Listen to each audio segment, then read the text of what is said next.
What I want to do now is pick up on that and give you go into detail about what is possibly the most dangerous worldview for the unborn that is floating around out there.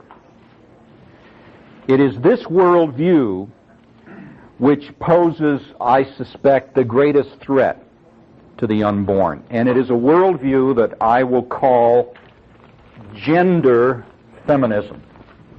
Now let me tell you why we call it gender feminism. We do that in order to distinguish it from another kind of feminism, which we could, for the sake of another better term, call equity feminism. An equity feminist, and I suppose someday I'll think of a better term, an equity feminist is a person, male or female, who is concerned about equality for women, who is concerned about discrimination against people based upon sex. That's a totally separate issue.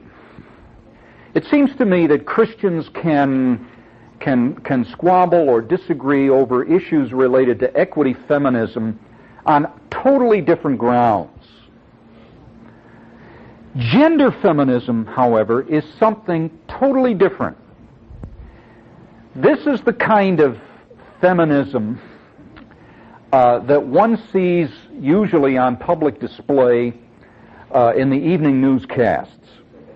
These are people who are sometimes described as radical feminists. Let me give you some examples of beliefs that are connected with gender feminism. And here I quote from Carol McMillan, and I want to underline the fact that I am quoting from a female philosopher here. Carol McMillan says in a book called Women, Reason, and Nature that gender feminists emphasize that the mere fact of being a woman is an oppressive one. The tyrant the gender feminists despise is not man, it is nature. Men simply take advantage of the situation which is already weighted in their favor. Let me quote a radical gender feminist named Shulamith Firestone, who draws out one implication of her contempt for her own womanness. Now, this is the point I want you to see, that when you cut below the surface, what these gender feminists despise the most is that nature or God has made them women. They despise their own gender. And so Shulamith Firestone says, the heart of woman's oppression is her childbearing and child-rearing role.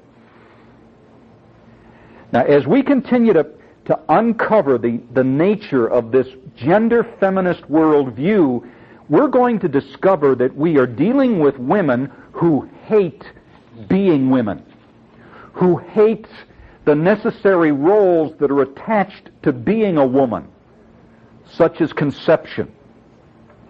On this view of things, birth control and abortion represent finally the true means to realize the liberation of women. Women have to be liberated from the shackles of their own biology. That's a quotation.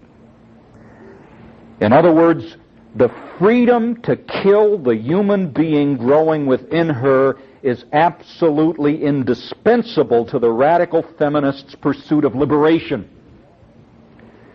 Menstruation, pregnancy, birthing, and child-raising are four of the shackles that nature has cursed her with. The freedom to end the life of the fetus is her way of saying no to nature.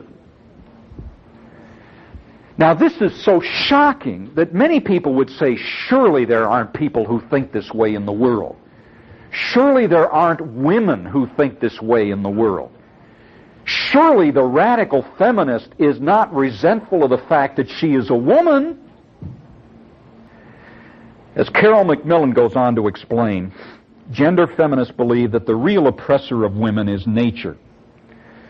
The root of the oppression lies in the so-called original division of labor between the sexes for the purposes of procreation. Listen to that. Remember Marx's use of the division of labor? Only now labor means labor, all right? Yeah. What's the man's role in procreation? Well, we know what that is. What's the woman's role? She's the one who's got to suffer, who's got to carry that baby, who's got to experience that discomfort and pain. Consequently, the demand for birth control, abortion, and artificial reproduction is absolutely fundamental to any coherent program for the liberation of women. This is why traditional discussions about the status of the fetus and disputes over abortion have little, if any, relevance to the real issues at hand. For abortion is the chief weapon against the aggressor and offers the only authentic means of liberation from oppression. This is what the radical feminists then are really after. The only authentic way to secure liberation from oppression turns out to require liberation from being a woman.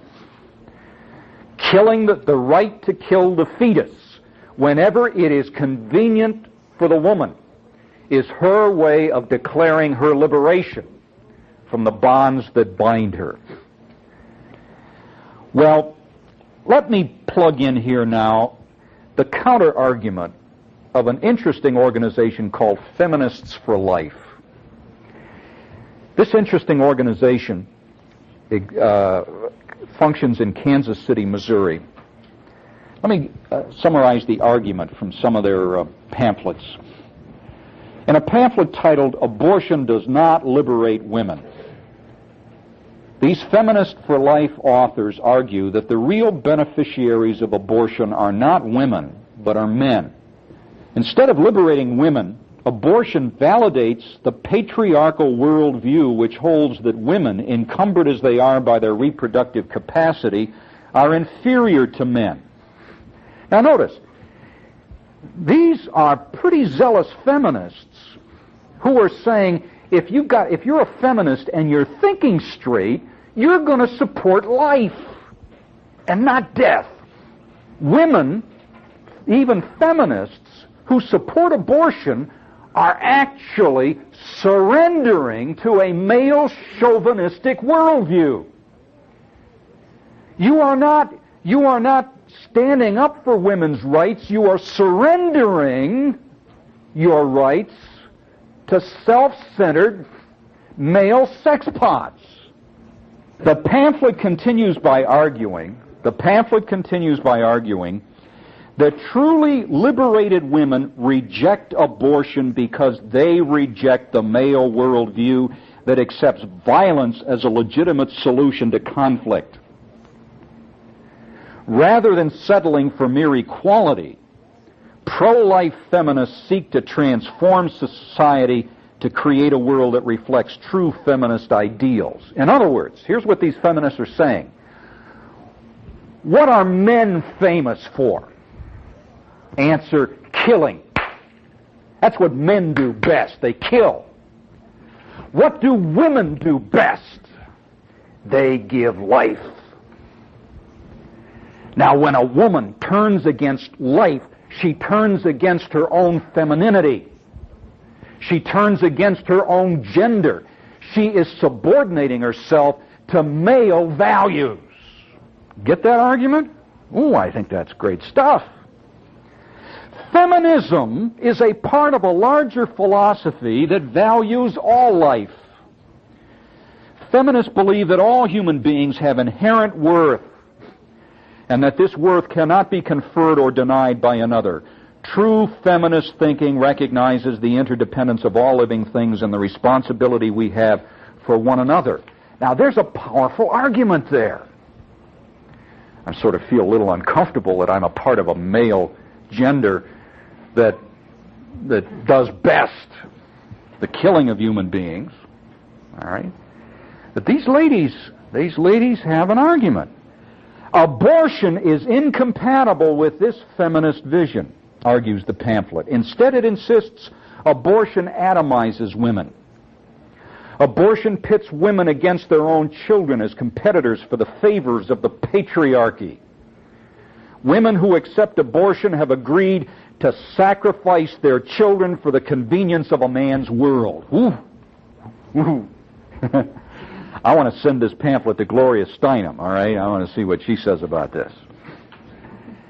What this powerful argument states is that violence and death have historically been the male's contribution to the human race.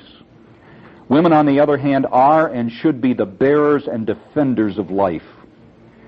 Pro-abortion feminists, therefore, are not defending feminine values, they are repudiating them and thus making their own contribution to the ongoing supremacy of the very patriarchy they profess to despise. Pro-abortion feminists are both anti-life and anti-woman. Now, in one of these pamphlets, there's some quotations from some 19th century feminists, some interesting stuff. In one of these publications, for example, there's an 1878 letter to Julia Ward Howe, famous 19th century American lady. The letter was written by Elizabeth Cady Stanton. Here's what it said. And remember, this is 19th century, when women had no right to vote.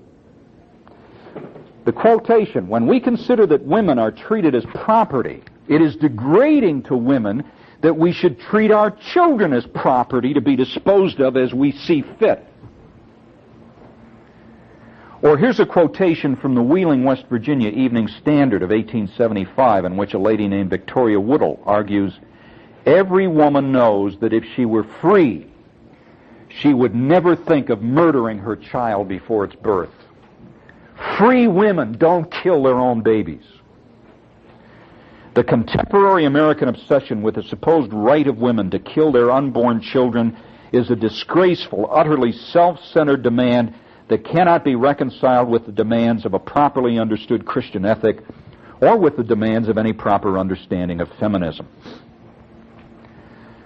Ron Sider, whose views on some related topics I disagree with, is nonetheless correct when he argues that the problem of abortion results, notice I'm agreeing with Ron Sider, the problem of abortion, Sider says, results from a secular individualism that makes the self-interest of the individual the highest value. By their sexual irresponsibility and failure to share fairly in the burdens of child care and parenting, many men have placed their individual selfish concerns above the rights of children, women, and the larger community. What we find then in the defense of abortion by secular feminists, Sider says, is the same destructive, individualistic selfishness set in a context in which they appeal to the very individualism which has long led many men to trample on the needs of children and the larger community. Now, what led me into this whole discussion was the realization of how gender feminism cannot tolerate any restraint, voluntary or otherwise, upon a woman's reproductive powers. In such a context, there are no arguments or reasons that could possibly persuade a gender feminist to oppose abortion because the fetus carries with it a right to life. Whether extreme Christian feminists think of themselves as gender feminists is less important than the fact that their reasoning about abortion touches all the bases of the radical feminist position. Cannot Christian feminists feel any moral obligations towards the innocent unborn? Can they not feel the force and power of the feminist for life arguments that say that the pro-abortion stance is a betrayal of a true feminism that relieves sexually irresponsible males of the consequences of their behavior and helps perpetuate the very patriarchy that feminists want everyone to believe they oppose? While it may prove impossible to reason with gender feminist ideologues, surely we have a right to expect that evangelical feminists are more sensitive to the moral plight of the most innocent form of human life over which we have control, the life of unborn human beings.